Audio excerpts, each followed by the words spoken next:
Hello everyone and welcome to Willow Talk. Adam Peacock alongside Brad Haddin for a special episode. Elisa Healy is not with us today because, days are ticking on this, but she's still a professional cricketer and that's what she's doing right now, being a professional cricketer. She's on the golf course. No, she's not actually. She's at training. She's hitting. Believe you. She's enjoying retirement. Yeah, she's going through all her messages. But today we've got a really special episode with a very special guest, and the theme, in a general sense, is about flexibility and adaptation, because that's what Australia got right through the Ashes series, about flexible thinking with their selections and adapting best to the conditions. Yep. It's something that the English didn't do. And it's all thanks to our good friends at Virgin Australia. So across the season, we've all done heaps of travelling. Hads, you did heaps of travelling for the sport we love watching and getting involved with. And when I needed things to change, for instance, you know who helped? Today's sponsor, Virgin Australia. Flying with Virgin Australia for Business gave me the freedom I needed during this amazing season to get there and commentate and comment on cricket at all times. So, very, very helpful, the crew at Virgin Australia. I'm sure they helped you as well, Hats. They did, but it's also good to have the most unflexible man on here talking about that today. Here we go, our special guest, thanks to Virgin Australia, Matthew Hayden. Yes, Haydos joins us. Great to see you, mate. Recovering from the summer, no doubt, on your abode there. Plenty of fishing, plenty of enjoyment. How are things, mate? Yeah, shocking. Where have you been? The complaints are just rolling in. The beer's not cold enough. The margaritas, we've run out of bloody decent tequila. I've had to ring Gilly to try and get his Blanco up and running again. The limes just aren't quite in season. The flathead, it's so good, gents, and it's lovely to be able to create, things like we're doing now as well, like where you have your say and you take the interest in the game, and then have the flexibility as well around family, because let's face it, we're not getting any shorter in the tooth. So as I'm sitting here and looking out in this beautiful Moreton Bay and thinking about what activities are going to happen today, I dare say I'm not struggling. How good.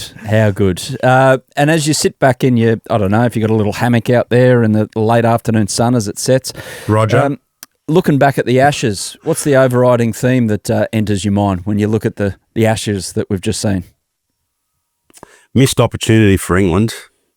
Thought they had, and I didn't disagree necessarily with Broady. Like, in essence, I know that he's, looks like he's got egg on his face big time, but just because of just the result being the way it was. But when you think back to the Ashes, even from the first Test match and the second day of that first Test match, where an unprecedented watershed of wickets were falling on that day, or both days, but in particular that day, England had their chance. They had Australia with some smart batting. Like I felt like the theme of, from a batting point of view, without going too much into their bowling, was that they just didn't have a nail. They'd kind of built coffins on many of the Test matches, but they didn't have nails to put it in. So somehow, cut a sucker and even break that old cliche, Australia found a way. And they found a way handsomely through some incredible bowling performances, and even Mitchell Starc, from a bat point of view, got us out of jail a few times. So once again, our bowling lineup, even in the absence of the greats, found a way through. So that missed opportunity was something, it's like a common theme across all Test matches, I reckon.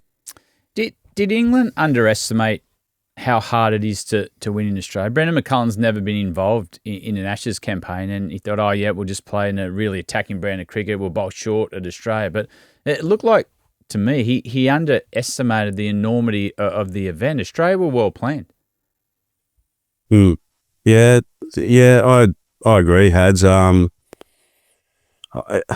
It's hard to kind of relate to England as a team, because usually you could probably criticise England for overthinking it, and coming to these shores with all of these ghosts and skeletons in closets and numbers that stack up against them and careers that have ended, some 50 odd on the shores of Australia. So like us going to England, and I know you would have felt this as well, Gweet, it's a bloody hard place to travel to and play and win. But I don't think any side that's gone to Australia in our eras, and I'm saying our eras like the border and beyond eras, went there kind of half-cocked, cocky, and the gun just not loaded. So I just feel like England did take us for granted. They even in their selection policies, I just felt like they rely on the base truth, which is not a bad precedent, but it's if you've got talent, you make the team. And the thing is, I'll take a battler, a street fighter, a workaholic, a planner. I'll take that person when shit's hitting the fan every day over talent, because talent has to explore the uncomfortable to be great. Not actually just to be good, not even great. Like we're not talking about an England side here that was a good England team. I mean, they were hammered here, and there was a whole bunch of reasons that we could go into here that just straight away off the top of my head, though, the one big mistake they made is that they failed to prepare well for the Ashes. They failed themselves. They must be on that, getting off that bird at the other end, getting handpacked. That'd be like one of these tuna balls out here that I'm watching, with the media just going to school on their game. But you can sustain sharks and all sorts of predators if you know in your heart that you've done your best, and I just know that wouldn't be the case for them. And you're speaking from experience here. And by the way, later in this episode, Haydos is going to go through his best 11 that he played against. The best 11 is a bit of a theme here on Willow Talk, so looking forward to that. But we're reviewing the Ashes here. Haydos, I look at it that Australia picked battle-hardened players who knew their game backwards for the conditions. Michael Neser at the Gabba, for instance. I mean, he knows every blade of beautiful grass on that outfield at the Gabba, whereas opposed to England, who were like finding out on the run. And you can speak of it in your career, Hads, as well. But, Haydos, back to India, 2001. All of a sudden, you bring the broom out. You're sweeping for fun and you have great success because you knew that you had to prepare accordingly to be able to do something in those conditions. And it just felt like in those big moments that England kind of forgot about the conditions that they were playing in and wanted to play how they felt like it. Vibes. Yeah, look, it's funny about experience, right? Because it does matter and it does count on the big stage. And thinking back to Jacob Bethel, like one of the things that experience didn't give him was the capacity to in the moment absorb pressure. When you think back to their batting lineup, and you think in particular to some of the great talent that was sort of sitting in that space, like Joe Root had a good series. I'm just looking at the numbers here now. 400 he got in the series, averaging 44. So importantly for everyone, 200s or at least 100 for your good self. Yeah, thank you. Just say I'm sorry because I was right. And absolute no-brainer. Harry Brook, 358 runs in the series, and just those 358 runs, he did those on his ear. So he's got such great talent, and his experience should have told him, but didn't. Told Bethel, who's got zero experience at this level and in Australia, and he's making maiden hundreds in venues. Hello. And just by playing simple, good cricket, cricket that the fundamental of Test cricket is this, in my opinion. Do you or do you not value your wicket? And if you do value your wicket, the very first question that you ask is, what are my conditions? Because I have to find a way to be at the crease for 6 hours or minimum 4 hours, minimum 2 sessions. You just got to be at the crease for that long if you want to make an impact in the series. And that's exactly what Travis Head did. He, for all of his whirlwind, and look, he makes me so nervous as an opening batsman because I'm sitting on my lounge listening to you guys and just thinking, any ball here, he could be out. He turns off stump bowling into 6-stump bowling line, and he plays accordingly. I mean, boys, the moment that I thought like that, I may as well rip my pads off and go back to the dressing room. I just couldn't play through cover point without nicking off. You know, so he hit the way that he sets up his plays is fundamentally so different to any of our eras opening the batsman, even including Davey Warner.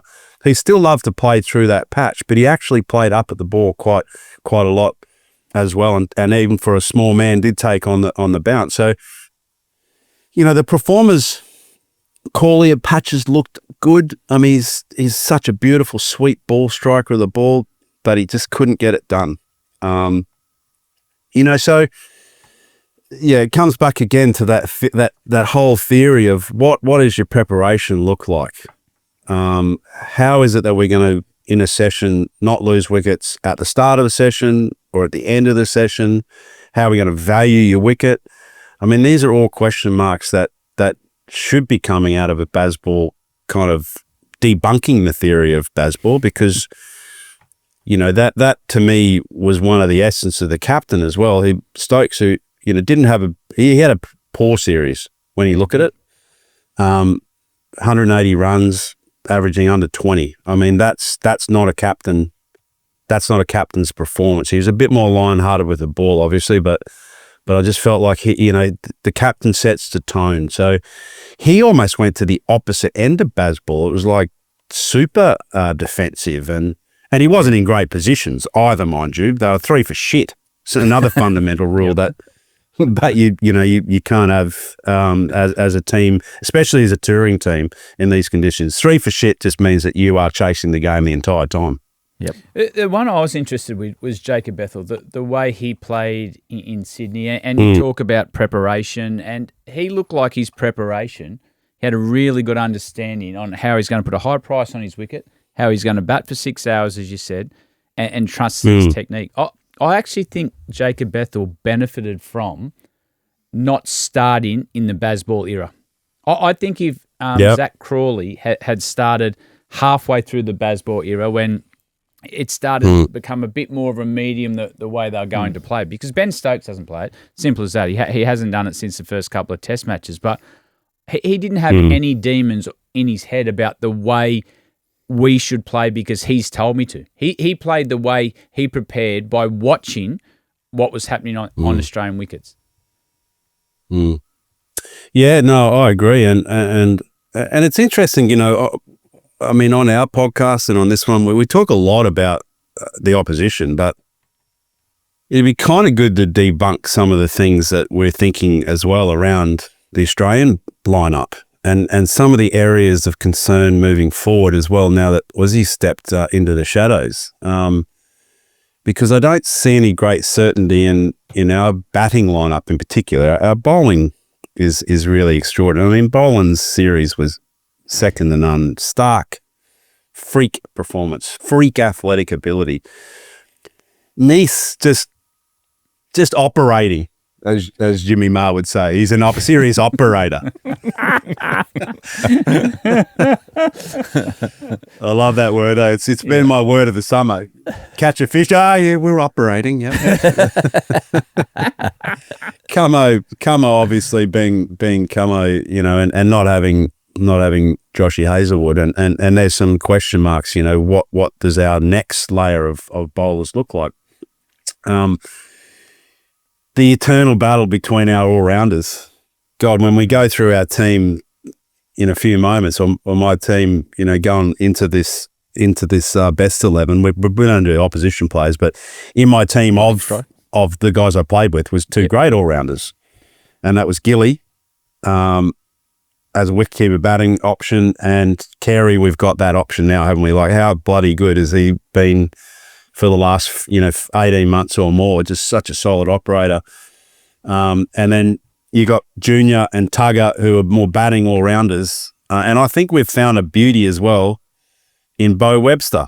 I don't think he's getting anywhere near enough support from former players and just players in general.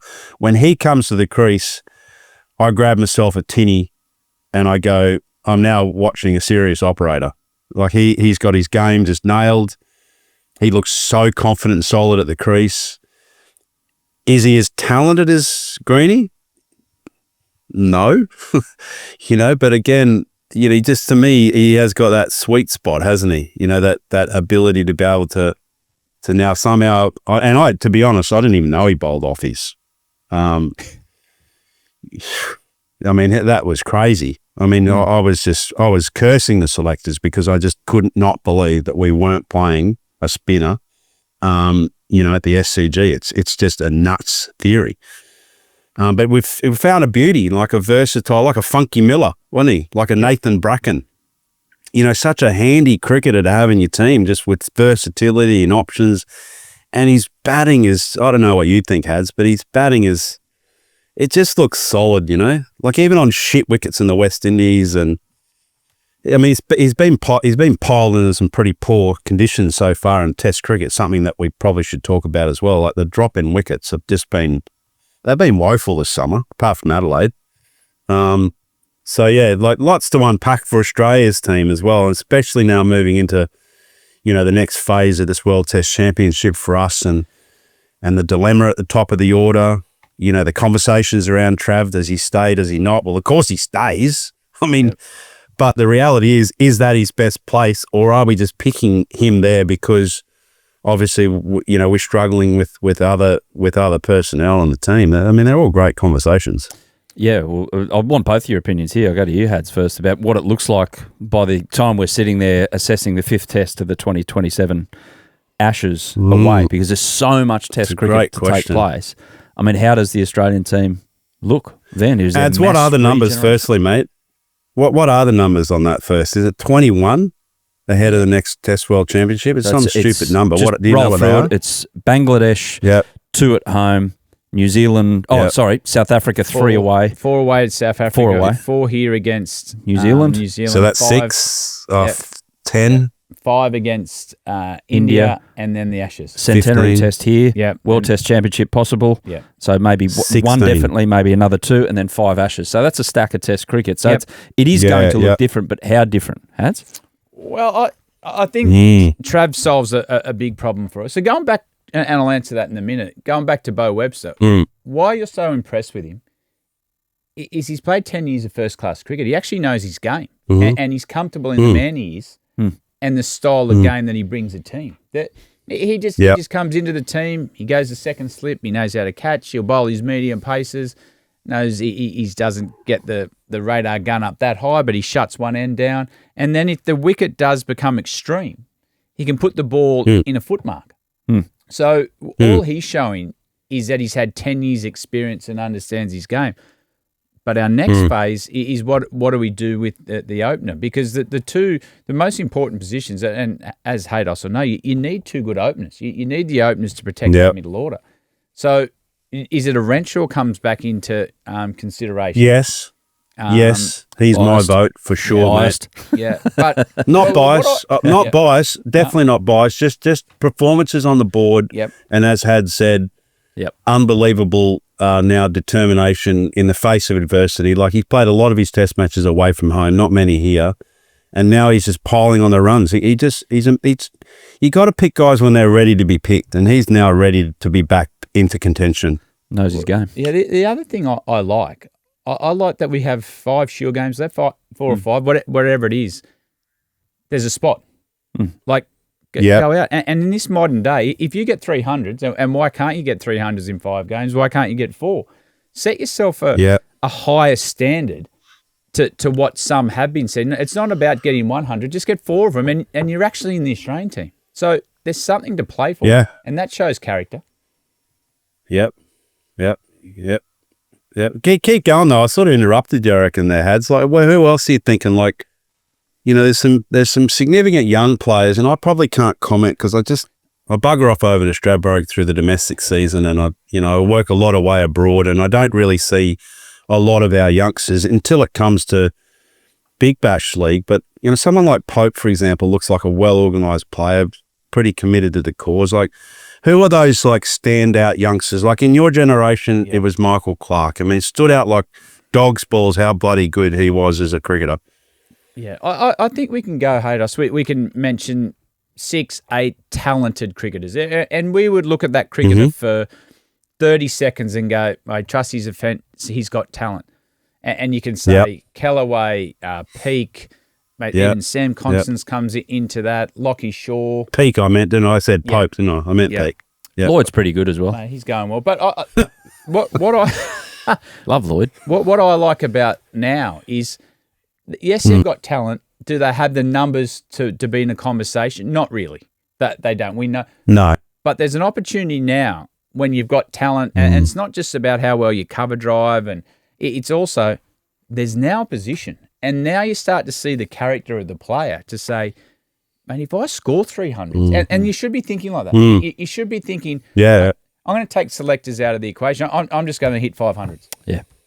Fair enough. It'll be interesting to see how it looks when we get to that point in 2027. Who's your spinner, Hads? Who's your spinner? Well, what is ours? What is ours? Yep. The spinner. What I like about Murphy and his selection is he played in India a couple of years back and did a reasonable job on spinning friendly conditions. Come back to Australia and he found it hard, and I like that. I like that he found it hard last season. This year he's gone away, worked on his game. He's had a good first-class season. So straight away it says to me he's a problem solver. He wants to get better. And he knows his avenue into being a test cricketer or an Australian player is not 2020. It's not one-dayer. His is actually to be a test cricketer. So I like that. I would also like to see a leg spinner come through. And that's not to play all the time. I'd like us to judge our leg spinner on bowling their state team to victory on the last day. I want to see that sort of performance. Yes, your quick Stuart in the first innings, your off spinner holds it, and I want to see leg spinners winning you a game when the conditions suit. So then Australia, with the way they look like they're selecting their team, if you've got a Bo Webster in there that can play a holding role in the first innings with medium pace or spin, you've got someone to win you a game. That's what I'd like to see also.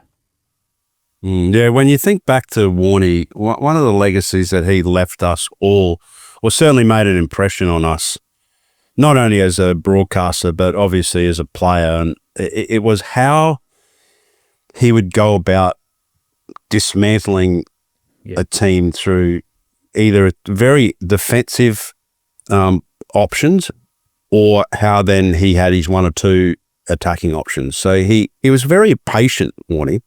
Very strategic. Yeah. You know, he just didn't set an atomic bomb off and then just run for the hills. He would pick you apart very, very slowly, and that's what I'd like to see. With his cricket you're talking about, Haydos.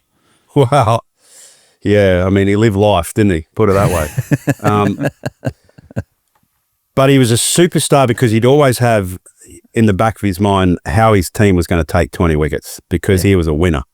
And he wanted to win every game. That was a sort of unconditional part of his psyche. So, as you said, Goy, like it's all well and good to be an attacking leg spinner or attacking spinner, but you do need to play. And Nathan Lyon, I've criticised him often over the years because I have thought he bowls a very defensive line with quite defensive fields.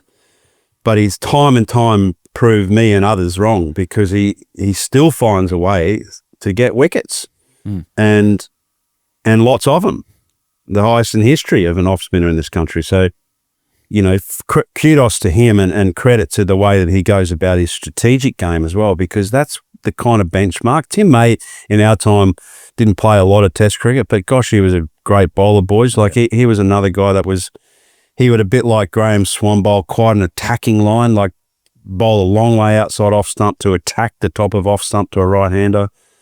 He'd come around the wicket to left-handers and look to go straight into the stumps, you know, that sort of stuff. So I'd like to see our spinner, whomever they are, just keep wanting a place in the side. I really would encourage our selectors to keep picking a quality spinner as well, not just relying on part-time spin of Head and Bo Webster in this case in the last Test match, because we need that option on the fourth or fifth day, don't we? I just think that's a bit of a no-brainer. Absolutely. We're off to a quick break here. We've got special guest Matthew Hayden. We've got Hads, and it's all thanks to Virgin Australia. Back in a moment with Haydos' best 11 that he ever played against. It's worth having a listen to. Welcome back. All thanks to our friends from Virgin Australia, and thanks to Virgin for the Velocity points kind of bump up this summer, travelling around with the Ashes. But we're here now with Matthew Hayden and Brad Haddin to discuss Haydos' best 11. Now, this has been a theme on Willow Talk Haydos. We've got current players and former ones to do some best 11s for us. You've got a beauty because you played so much Test cricket. You played in all conditions against all kinds of competitors and characters. So we're going 1 to 11 with your best 11. The beauty of this is you're not wrong whatever you say. It's your IP we're talking about here, Haydos. It's your, like, you can go on the best 11 that you've had a beer with after a game or played against in terms of calibre of cricketer, whatever. Where are you going with this? Yeah, no, I'm going the more cricketing route, although I will say when you guys said, look, can we also do a playing 11 that I played in, I had Roy as 12th man. Okay. Lay down Mazair. Yep. Yeah, lay down Mazair. Just not only were the beers always going to be very ice cold, and because he's a serious operator, as we've established, he was great value. He was just one of the great people of all time. But I have gone a more serious route. Yeah. Although I'm pretty sure there's a lot of stories that'll come out of it. But if you want to start with my opening combination, it's a bit controversial, and that is Sehwag and Sangakkara. I needed a wicketkeeper, so he's my wicketkeeper batter. Good choice. Reason why is because I mean, they were such different talent for a start, right? Like, you had one quite conservative, would do exactly what I mentioned before. They just, in Sangi, he would just bat 4 days if he could. He was ruthless in the way that he go about it. He was a great player of spin. He was a very capable batter against the quicks as well, and we tested him out often, and he did well against us. I don't know what his record was against us as Australian, but it'd be damn good, I'd reckon. And Sehwag he's like Hetty.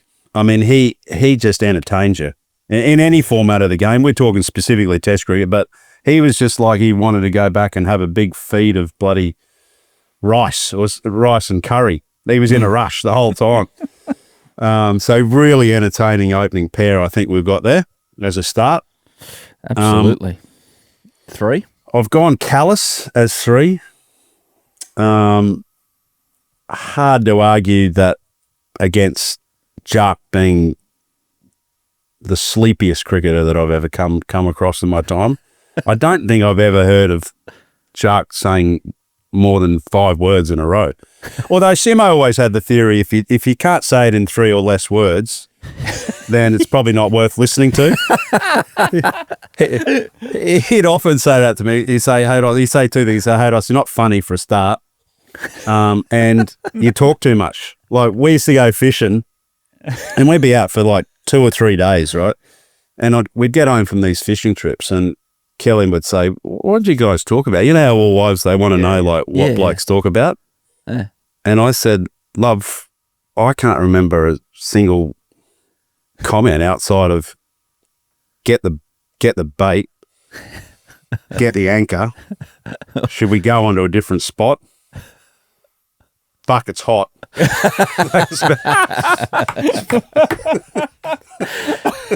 So Jacques, back to him. Yes, back to Jacques. Sorry, I digress. That's a bloody good story. But like he just looks like such a natural. It's easy to forget how good he was at both. I don't think he gets enough credit, actually. He's in the conversation as one of the best ever to play a game on numbers. He's got over 300 wickets, 200 and something catches, and 10,000 runs. It's pretty good. Yeah, no freak. He's a freak, and look, he probably missed that really, I don't know, really ruthless South African team under Graham Smith. He got a bit of that, but imagine how good he would have been. And I rate a lot of these guys in terms of how good they'd be in your own team. You know, like we for example, as Australian cricket, we're always looking for that quality all rounder. You know, we found one in we found in one or two in S and N coat. You know, that they were fantastic. You know, it's just handy all-round cricketers. Junior with his little test the centre of the wicket stuff and his off-spin. Tugger with his little nibbly-dobbly shit that he used to serve up. But they were still pretty handy. Yep. And really versatile. But Jark was a genuine, like he's in the top 5, and I would say number 1 all-rounder of all time. Yep. And I do think he gets a lot of credit. Like when I'm traveling around the world and we often get asked these questions, there's not too many people that don't have Jacques on his team just because of his genuine wicket-taking ability and his batting was just next level. Yeah, just sounds like he's not the greatest podcast guest, but that's by the by. We can't all be perfect. 4 and 5, Haydos, to bulk up this batting order and make sure there's 450 on the board every time this team plays. Yeah, 4 and 5 are my two. Well, I've got 3 favourite, or whom I would consider the best batsmen in our time, and that's Ponting, Lara, and Tendulkar. Mm-hmm. So I've got Tendulkar and Lara because I'm not picking our 11. So I got wherever you want to bat them. I don't really care. You know, I'll probably go Sachin at 4 and Lara at 5, but I don't really care. Can you remember a moment in the field where you felt completely hopeless or helpless, I should say, when these two were in rhythm? Yeah, either of often. I don't think there were too many times when either of them didn't come to the crease where you just didn't think, this is the game. Yeah. I mean, this is what you gear up with. My favourite innings is not his most gracious innings, but my favourite innings of Sachin was in the Sydney Test match when he got 200 and he just refused to play a cover drive. Yeah, talking about adaptability, you know, when you think about, you know, this last series against England, he just went, you blokes are getting me caught in slips and gully, and I'm not playing a shot there. So he just batted through the days, plural. It was just sensational how he could be such a... It always surprised me also just what a little pocket rocket he was. Like when you go in the change rooms and pick up his bat, there's no way, even as a big unit, that I could use his bats. They were so heavy and so thick. It was like this generation's bats, really. And just how effortless and how beautiful his timing was, and how just posturally, like when you look at modern players versus someone like Sachin, you just think nothing can go wrong. Like his bat looked like a barn bloody door. You know, he was just so damn good. And he just took the piss out of spin. I mean, him and Warney were great mates, and you can see why, because he just played Shane Warne, the king of our era, maybe the best cricketer ever, on his flute. He'd rip out his flute and just go bang. You've had some interactions as well, Hads? Oh, it's exactly what Haydos says. Mine, I remember playing against Brian Lara just before he got 200 against you guys at Adelaide Oval, and it was an Australian A game. Yeah. And he played beautifully. Like would move the cover straight, he'd hit it to his right, would move him back to the right, he took it to the left. And I remember halfway through the innings, I said to him, just tell me when you're done. I said, I was captain. And he sort of looked at me, and I thought he was going to say, he just goes, no worries. And he got 200. And at the end of the game, because he was always open to have a chat, we were young kids playing for Australia, and we thought we were playing good cricket. He said, thanks for the hit. And it actually felt like he had a net. We had Vic playing, I think Brax or Nathan Innes. Yeah. But he had a net.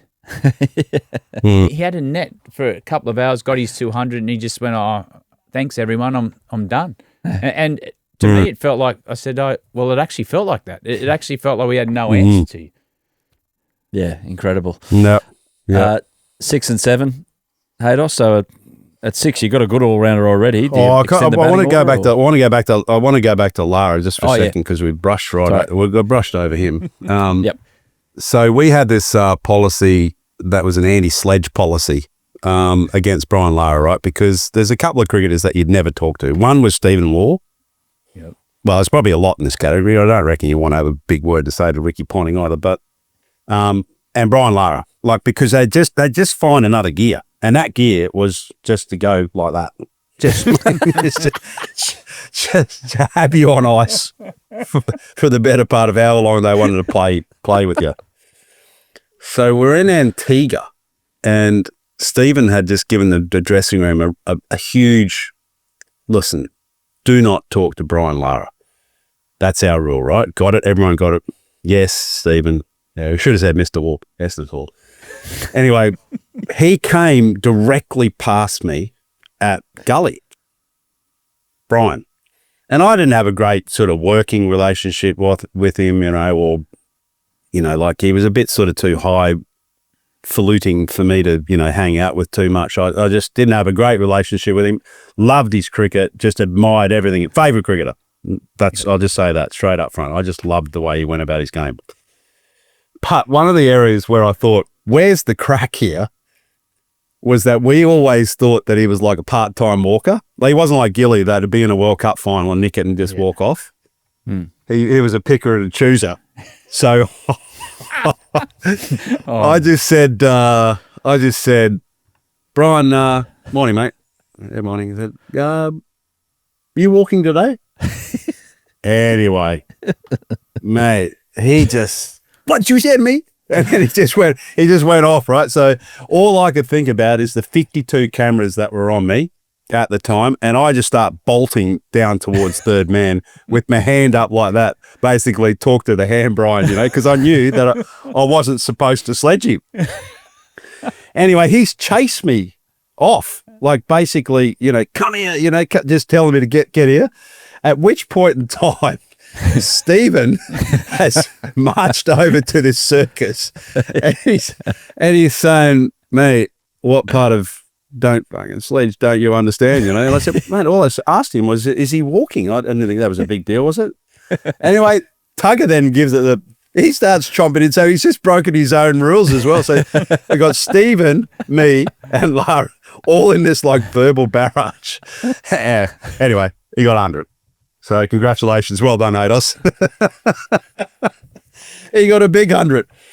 That was a huge run chase where was it Ronnie Sarwan and Brian and there's just someone else got 100 as well. Is that the game? I'm pretty sure that's the game. Yeah. Incredible cricketer. He was the best. VVS Laxton's my next choice. I know it's a bit of a bolter, but I just can't think of anyone who kind of ripped our heart out more than VVS, both home and away. He was actually one of the few Indian players that had a great, maybe even a better record here in Australia than what he did away. You'd probably have to check the numbers, but God, he found a way to get runs against us because he was a really good player of the short ball. Yep. So anytime Binger or Pidgey or Dizzy would sort of test him out, with some serious short stuff, he was so tall, so graceful, and he'd find a way to get off strike. In fact, he'd do better than that. He was a good counter-attacking batter as well. And who can ever forget the best test match of all time that I was involved in, and that was the Eden Gardens test match where Dravid and Laxman literally just ripped our hearts out. Come that sort of into that, I think it might have been the third day, and Slats has got the full box of Cubans like in the rack of the bus, going, right, couple of wickets this morning, just one wicket will do, and we'll wrap this up by tea time. And we're all thinking, a bit like the way McGrath used to say, oh yeah, 5-0. And we'd be all like, mate, talking about 5, we've got to win 1 for a start. So we'd always be a bit like on edge about it all. Slats are sort of walking down the aisle of the boat, offering these big Cubans to everyone. We've finally won the Border Gavaskar trophy, and here we go. And then not taking a wicket that entire day. Oh, yeah. And oh my God, just how he just tore Warnie a new one. And Warnie was classic, right? Now, I'll never forget this, Hads and Ads. Warnie used to pride himself on just exactly how dehydrated that he could get in India. So he'd load himself up with those Barocas. For a start, that makes you piss orange. But then when we had the piss test, because that was that was a Jock Campbell, our S&C, who was an absolute legend in our generation, just made the whole bloody place rock and roll. It was so good. Such a good fella. Anyway, he'd come round with Errol Orcott with the little beakers, you'd go in at lunchtime and have a Les Kiss. And Warnie used to come back with this thing that looked like friggin' beetroot juice. Mate, you could make some sort of bloody, the vegans would love it, I reckon. It was next level stuff. It was syrup. It was. And then he'd operate with these big lounges that they got. They still got them in the change rooms. They still got them. They've all got them still. Yeah, big. So Warnie sit these huge. Oh, how good! So Warnie'd sit back in there. He'd have his Beetlejuice on display, and then he'd have 5 or 6 racks of special filter, can of baked beans, and he'd be just punching on like. But all the whiles, he was getting blown away by VVS Laxman. And I don't know if you remember that. It was turning miles. Yeah. Yes. Yep. Miles. And Warnie obviously was just like, that's like a red rag to a bull, right? So he's trying to rip these massive leggies out. And VVS is just going off his legs through mid-wicket at 1,000,000 miles an hour. The grandstand is chipping off bits of the cement and hoiking it like at anyone that was fielding out on the top of out of this. We were just getting owned by this elegant bloody wonderful player from Hyderabad. Yeah, so he makes my top 6. Keeper 7. Or if 7. You've got the keeper at 7. No, you got I remember I had Sangakkara. Sangakkara. Yeah. I've gone for batting. Imagine that side. Sehwag, Sangi, Kallis, Sachin, Lara, VVS. You're batting once. Horrible. So I've gone spinner. I've gone 2 spinners in my team. Yep. I've gone Harbhajan and Murali. The original Mr. Cricket in Murali. Just, I mean, gosh, what a warrior in all conditions. I mean, even sort of without his doojra, he could still turn the ball on ice. Harvey, because of his warrior-like Northern Indian spirit, like that sort of, that Punjabi spirit is still standing Indian cricket in great stead. He was a wonderful competitor. He used to annoy the hell out of me, when I was playing against him. He'd infuriate me just because of his overzealous appeals and stuff like that. He used just to get under my skin, like to annoy me. He used to motivate me as well. So, for me, he was a great nemesis, but by the same token, he was just such a bloody potent operator. Could control spells and sessions, which is kind of the mark, I think, of my defensive outfit. Having attacking options, but never. The captain would have to drag the ball out of his hands because he'd be going at 2.5 runs and over, and even those were like dodgy. They'd be little like nicks off the legs, deflections.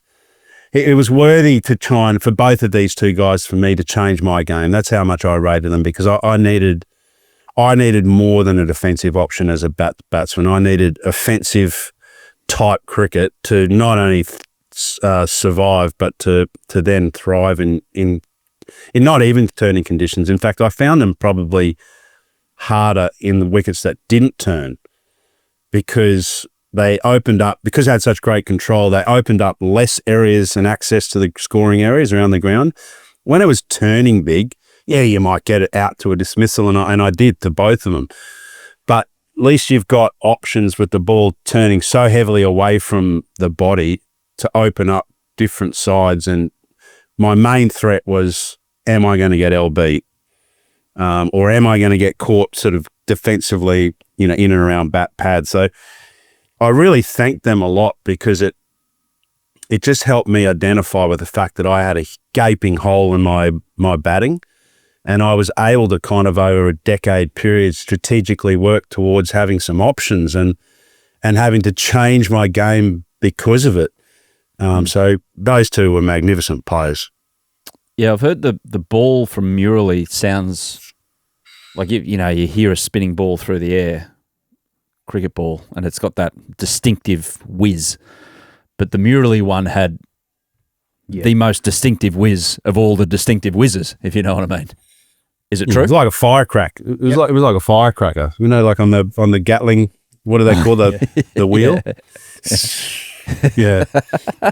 Whistling. And then you didn't know which way it was going to go. Oh, awesome. Yeah, terrific. It was interesting talking about Laxman, because Haydos wouldn't remember. I was only a young punk, but my first involvement in Test cricket was that Test match where Laxman went off. You were rolling around the boundary. No, I was on standby for Gilly, and after day 2, and especially the third day they batted, I remember thinking, I'm not ready for this shit. Like there was so much going on around the ground, the pressure, the theatre of the whole campaign. It actually changed the way I prepared when I went back after that day 3 to.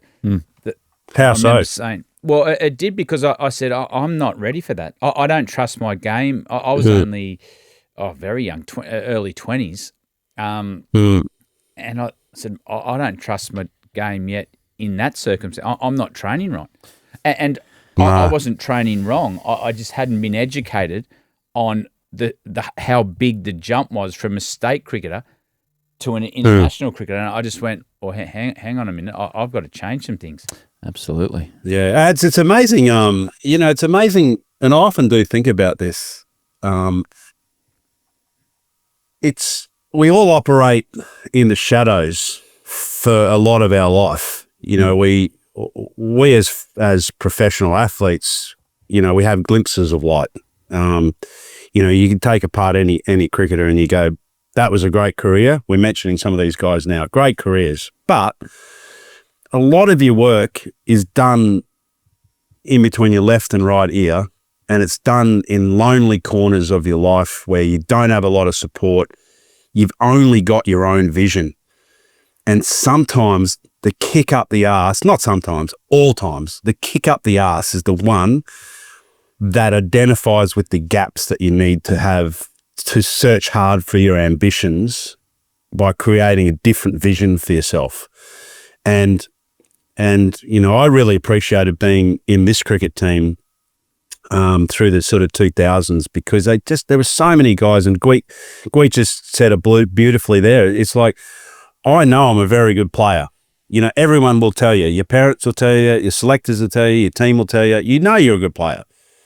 But when you're lurking around in the shadows and you're trying to confront your truth around how you're going to be a great player, which Hads ended up being, then it's like, that's when the real deal is made.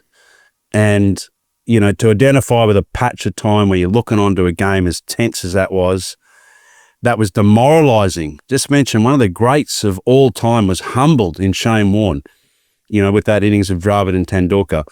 The team and the captain was humbled because it put a stop to the siege of this, what the side identified with being as the last frontier. Like, we all brought into that, and the generations beyond, as I kept playing, bought into that.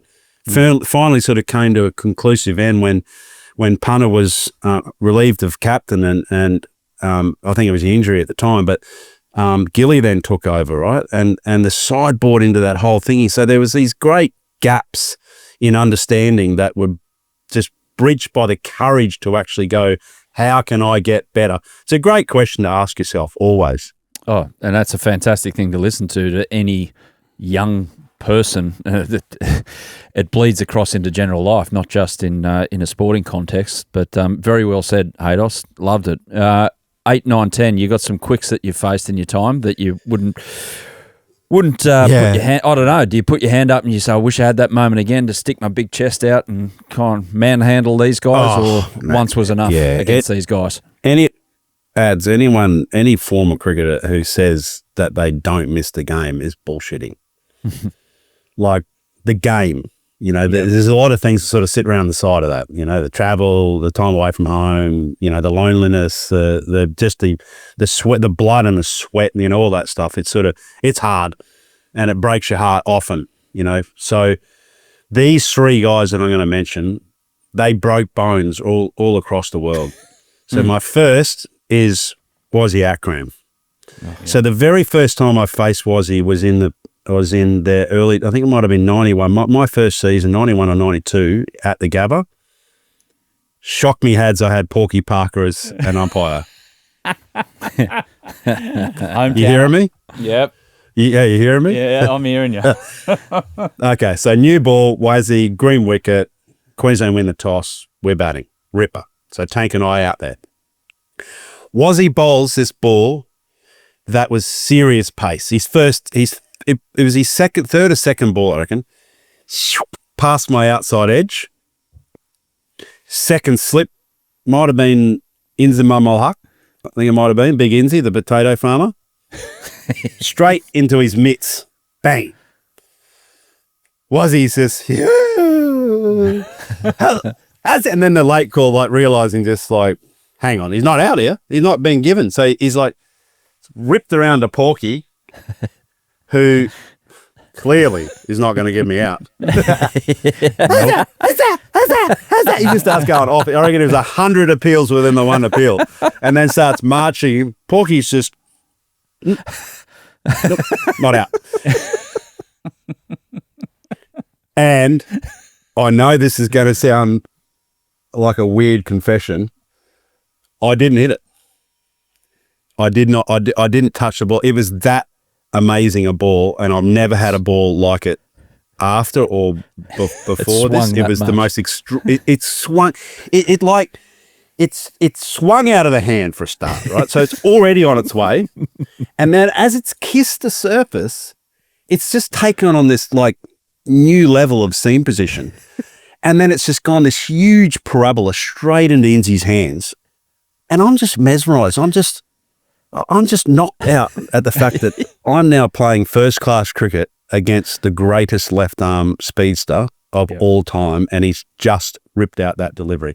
I may as well just take my pads off. I just couldn't believe how perfect he was, and the battles that I had with him, in the coming years were just.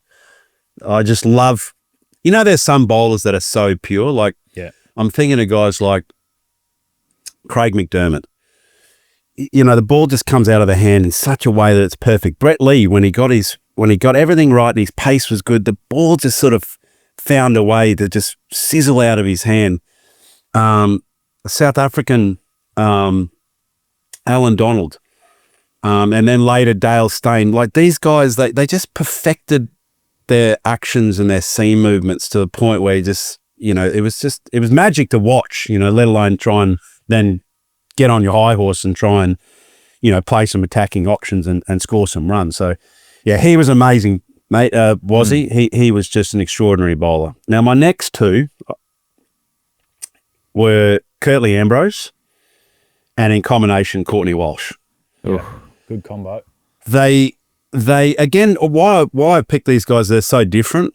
So Ambrose, I think, is exactly like Pidge.